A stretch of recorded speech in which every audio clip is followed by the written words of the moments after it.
Well, we're looking at the second half of 1 and 2 Kings. Just a recap, and in order to understand what's going on in 1 and 2 Kings, we've got to remember all the way back to when we looked at Deuteronomy in the Bible. And in Deuteronomy, God said, as the people went into the land, if you obey me, if you do what I say, if you worship me, it'll be great. There'll be blessing. But if you disobey me, if you ignore me, if you reject me, if you worship other gods, if you do bad, then everything's going to go wrong. There'll be famine. There'll be enemies. You'll be thrown out of the land. Well, so far in Kings, we've seen what happens first when the king and the people do good, when they obey God. King David loved God. Most of his life he did what God wanted, and they did really well. And then his son, King Solomon, built a temple. Remember that last week? He built a temple for God, so God could live with the people and they could go and worship him. But then we saw that it all started going wrong, didn't it? Remember Solomon and his sons, that they turned away from God. They worshipped fake gods. And we saw last week that the country was split in two because of that. You had Israel in the north, ruled by some kings, and Judah, where Jerusalem and the temple were, in the south.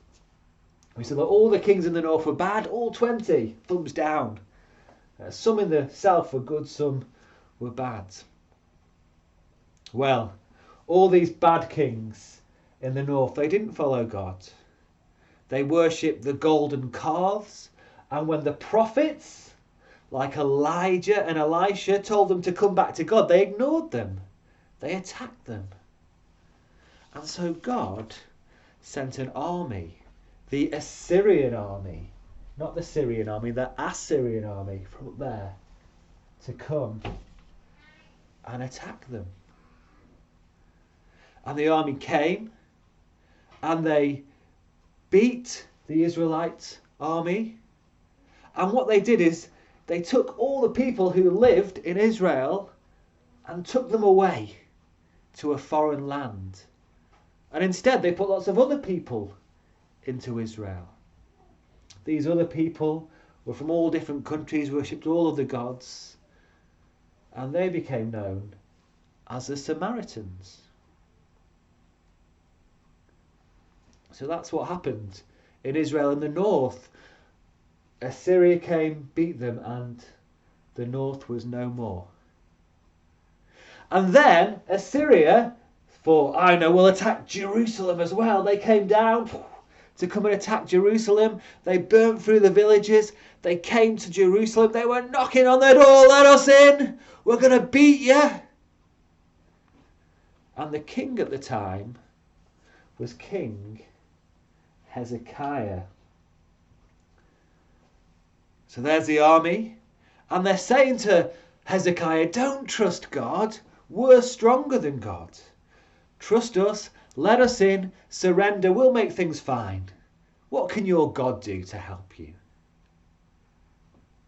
Well, Hezekiah went and he talked to the prophet Isaiah. And Isaiah told him to listen to God, and Hezekiah prayed to God. He asked God for help. He trusted God. That's why there's a big smiley face next to Hezekiah. He was a good king. He decided to trust God. And you know what happened? After that, they woke up the next day and the Assyrian army was no more. It had gone. They were safe. God had saved them. Hooray! Hezekiah trusted God, and God saved them. But then Hezekiah had a son who became king. His name was Manasseh. And out of all these bad kings, Manasseh was the worst.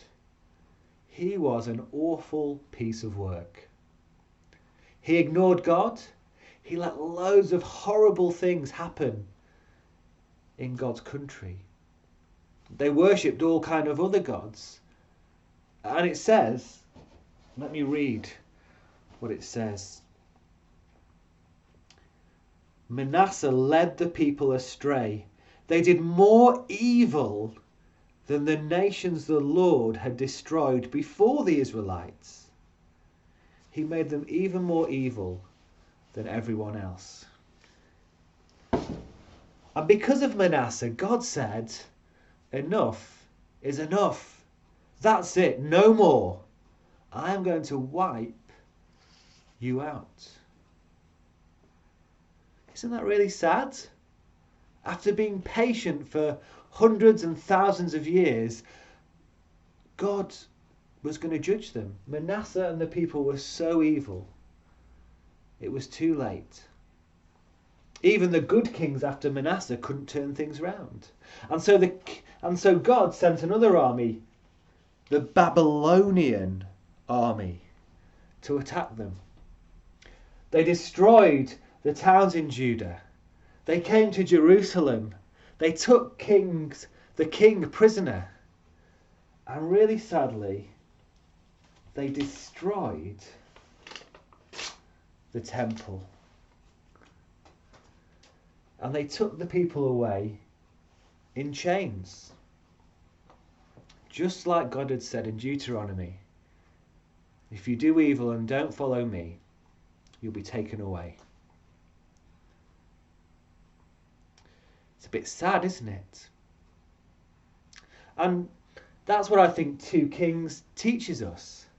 It's a serious message. What I think it teaches us is that, yes, God is really patient, but we shouldn't take God's patience for granted.